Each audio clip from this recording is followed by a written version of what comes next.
Hey guys, welcome back to my channel, and to everybody who joined me on my live stream last night, I really appreciate it. Once again, brilliant turnout. I took the Snapchat calls for the very first time and it was great. All you guys getting involved, all the guys on the live chat getting involved, I really appreciate you guys coming. But as of right now, I'm here to give you my in-depth analysis on Monday Night Raw. So without further ado, here we go. Raw kicked off with a brilliant promo, video package promo from last night's Survivor Series of Bill Goldberg beating the hell out of Brock Lesnar. I may add less than 2 minutes. I think he beat Brock Lesnar. So yeah, you automatically think, where's Goldberg going to go with this? Is he going to stay? Is he going to go? Is he going to have one more match before? But no, he comes to the ring and shocks us all and says, yes, Stephanie McMahon and me had the conversation and we have decided that we've got one more title run in us. And it begins at the Royal Rumble. Wow, I cannot wait to see what happens with Bill Goldberg. Is he going to be put in the championship match straight away? Is he going to be in the Royal Rumble match himself? I hope he is. I really hope he is. First match of the night began with the Tag Team Championships, the New Day versus Cesaro and Sheamus. Good back and forth match, as I always say in every video analysis I do. Really good match. You could see that Sheamus and Cesaro were working as a really good team. And once again, the third man is always in the way. Cesaro went for a big swing and then locked in the sharpshooter on Kofi Kingston. Kofi Kingston started tapping just before Xavier Woods gets on the turnbuckle, or not the turnbuckle, the ring apron, sorry, and distracts the referee while he starts tapping out. He lets go of the sharpshooter, automatically thinks that they won the match. The ref doesn't see it, of course, because it's WWE. He then rolls him up in a pin. Sheamus then tries to get back into the ring and gets held down by Xavier Woods, and they end up, you know what, losing the bloody match. As much as I like the New Day, I don't like the fact that the title reign has been on them for 400 plus days, I think it is now. Give somebody else a shot now, and this is the perfect time for Sheamus and Cesaro to become the tag team champions in my book. Next, we went out into the back and saw Enzo Amore walking out with his cock out. Can't put it any different than that. Lana turns up, he says, "How you doing?" Rusev goes mad, "Put some clothes on, I'm going to crush you in the ring." Why would you have Enzo walking around with I don't know. I really don't know. Well, it went to the backstage segment with Stephanie McMahon and Mick Foley boasting about beating SmackDown 3 out of 5 matches at Survivor Series. It did a video package first with Sami Zayn losing to The Miz and not capturing the Intercontinental title and bringing it to Raw. He then gets pulled into the office by McMahon and Foley, who says, "Because you didn't win last night, you will now be put in a match because with terrible ramification because you didn't win. Unfortunately, you have a match with Braun Strowman later on in the evening." Wow. But didn't Braun Strowman get beat as well? So is there going to be a ramification for him? We'll see. Unfortunately, Sami Zayn, you're going to be on the receiving end of an ass whooping, son. Sorry. Next was a match between the Cruiserweights, Cedric Alexander versus Daivari. Good match again. Really good. Back and forth. I need to start learning to say more phrases than back and forth. But there we go. Yeah, good, as I said, high-flying match. Alexander beat Daivari, and yeah, it was a good match. Good match, but I'm not a fan of cruiserweight action. Don't get me wrong, I do like it, but I'm not a massive fan. So, yeah, it was okay. It was alright, not bad. Honestly, not bad at all. Next, what an absolutely fantastic segment. You had Chris Jericho come out, going on about his list and what happened the night before at Survivor Series, with Kevin Owens hitting him over the back of the, hitting AJ Styles over the back of the head and getting himself disqualified, breaking the list and all the paper going everywhere. He said there's a person who's behind what's happened. Kevin Owens came down and says, right, I'm not your friend, we didn't have a good friendship, arguing back and forward, arguing with each other, bickering with each other, saying that they were stupid and all this. And long story short, it was all a con. The one person who was responsible for making the team lose at Survivor Series was Roman Reigns. Both of them being, him and Seth Rollins both being not wanted to help when Chris Jericho got Styles clashed and then RKO'd by Randy Orton and then got eliminated. Rollins comes out saying, I was given an opportunity for being on Team Raw, that I want the WWE Universal title and I want it tonight. Punches both Owens and Jericho. Roman Reigns comes out to help him out. Foley then comes out and says, Jericho, Roman, you two are out and being banned from ringside tonight, where Owens and Rollins will be facing in a no disqualification match right here in Toronto, Ontario for the WWE Universal Championship later on tonight. That's going to be a good match. It will really be a good match. The next match contested with Enzo Amore versus Rusev, because of their early altercation in the back with Enzo walking out with his cock out, embarrassing Lana. Rusev absolutely crushed Enzo. Crushed him, absolutely crushed him in like a 5 minute match, tops. But yeah, I don't rate Enzo and Cass. If it's up to me, I'd rather have Cass on his own than work with Enzo, honestly. He just is... I don't actually know. I'm not a major fan of Enzo. I do like Big Cass, but I don't like Enzo. He's just too friggin' mad for me. Way too mad. So this is going to start putting a... it's got to be starting a rivalry between him and Big Cass now. So we'll see. We'll see how it goes. Next we had R-Truth and Goldust, also known as Golden Truth, versus Carl Anderson and Luke Gallows.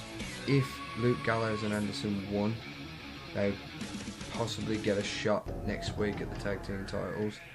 They need to become the tag team champions now, because it's been too long since they need that push now to become the champions. You've got AJ Styles, who now is the WWE World Champion, and he was back in Japan, and they were with him in the Bullet Club. Excuse me. And now they should at least be in contention for the tag team titles. An okay match. Gallows and Anderson once again worked over the old boys, and yeah, walked over them.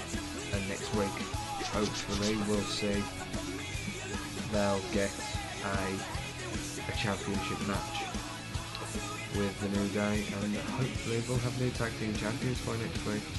I hope so, because as I said earlier on in the video, It's been too long for New Day now. They've been tag team champions for well over 400 days. They need to give somebody else a shot. It's like Hogan all over again, hogging the WWE Championship when he did. But enough about Hogan, more about Raw. Next match was Braun Strowman versus Sami Zayn. Even before the match even started, Sami Zayn coming down to the ring, Braun attacked him at ringside, went crazy, and ever since the match started, the bells rang. Sami Zayn couldn't defend himself, he was just being brutally beaten by Braun Strowman. Mick Foley in the end had to come out and physically stop the match because he was defenseless. There was no way that he could defend himself. So Braun Strowman won by disqualification.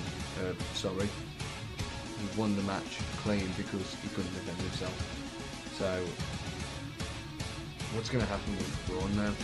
Is he going to be done for what he did? He lost the match as well at Survivor Series. Isn't there going to be repercussions for him? I already said this in the interview earlier on, but we'll see where this goes. But Braun Strowman is not a man to be messed with. Next, we had a segment with Charlotte coming out with Dana Brooke saying that the Queen ruled the SmackDown team last night at Survivor Series, and that she was the most dominating female competitor out there. Sasha Banks comes out and says, look, I want my title back. I want my match. I want my match now. Charlotte says, yeah, you're on, but not tonight. Next week, when I'm in my hometown of Charlotte. I got to beat you in your hometown, so I'm going to beat you in mine. Nia Jax comes out and says, I dominated Raw match last night. Raw vs SmackDown match last night. I know somebody who didn't dominate. You, Sasha. You're just an overrated, purple-haired Barbie doll. Sasha then comes back and says, when I get my title back, I'll show you just how overrated I am. Charlotte and Dana Brooke were poking the knife in, saying, really, are you going to let her talk to you like that? You're going to really let Sasha talk to you? Nia then said, listen, sweetie, when you stood next to me, I'm going to show you who the boss is. Dana started throwing her arms around, saying that Sasha was being punked out by Nia Jax. She punches Dana Brooke in the face, and then Nia annihilates Sasha, throws her into the corner, squashes her in the corner. Bayley then runs out to help Sasha. She gets thrown out, goes to run into the ring, and gets attacked by her once again. So I'm thinking Nia Jax is going to become champion soon, without a doubt. It's going to be, I see a match between them for the women's championship, or she's going to be a women's champion very, very soon. After the commercial break, it was a tag team match with Bayley and Sasha pitted together against Charlotte and Nia Jax. Good match again. I always like the Divas matches. You know why? Because my girl is in there, Dana Brooke, who I absolutely idolise. I love Dana Brooke, even though she was ringside. Shame they're not using her once again. But yeah, good back and forth match. Nia dominating both Charlotte, and Charlotte getting in there as well, putting her 2 pence in. Gets Banks' statement by Sasha Banks and taps out. Is that going to be the same result next week when they face one-on-one for the Women's Championship with Charlotte? We'll see. We'll see. Next match is a triple threat match to determine the number one contender for the Cruiserweight Championship, who will face at 205. That's live on the WWE Network next week. It was Rich Swann versus Noam Dar versus the former Cruiserweight Champion TJ Perkins. Brian Kendrick was on commentary with Michael Cole, Brian Saxton and Corey Graves, talking about the match. Real good high flying action once again from the Cruiserweights. After I saw Noam Dar's debut a couple of weeks ago when they were in Glasgow, I said to myself, yeah, he should be in the championship picture. Rich Swann had a great match in the 6-man tag team match at Survivor Series in the pre-show.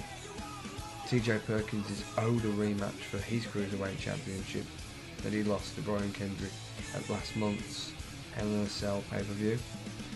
But now Rich is now in a brilliant match. Rich Swann is Cruiserweight #1 contender, and he'll face Brian Kendrick at Cruiserweights 205 on the WWE Network next week. So next week we may have a new Cruiserweight champion. Hopefully anything but Brian Kendrick. Anything but Brian Kendrick. Finally, the match fucking strong on. Finally, the match between Kevin Owens and Seth Rollins began. No disqualification matches. Lots of chairs, lots of tables, lots of smashing, lots of fighting outside of the ring. Back and forth match. Really, really good action when the two get in the ring together. It's wrestling clinic. It's brilliant. The way that they're both amazingly gifted athletes. Seth Rollins is just the most high-flying competitors I've seen in a while. They, as I said, fought in the crowd. He climbed up to the top of the next staging area and jumped off into the I can't even remember the word I'm looking for. He basically fell on Kevin Owens, jumped on Kevin Owens, was this close to becoming the WWE World Heavyweight Champion. You could feel it. Suddenly he is attacked by somebody in the crowd in a Sin Cara mask, starts punching him, but lo and behold it's Chris Jericho. Now he's got into the ring, he pulls him in, pedigrees Chris Jericho. Kevin Owens then blasts him on the side of the ring apron with the powerbomb, rolls Rollins back into the ring and pins him. So once again Chris Jericho helps Kevin Owens retain his Universal title. Foley's got to look into it. Foley has got to look in to see what's going on. But we'll see what happens. And there you have it.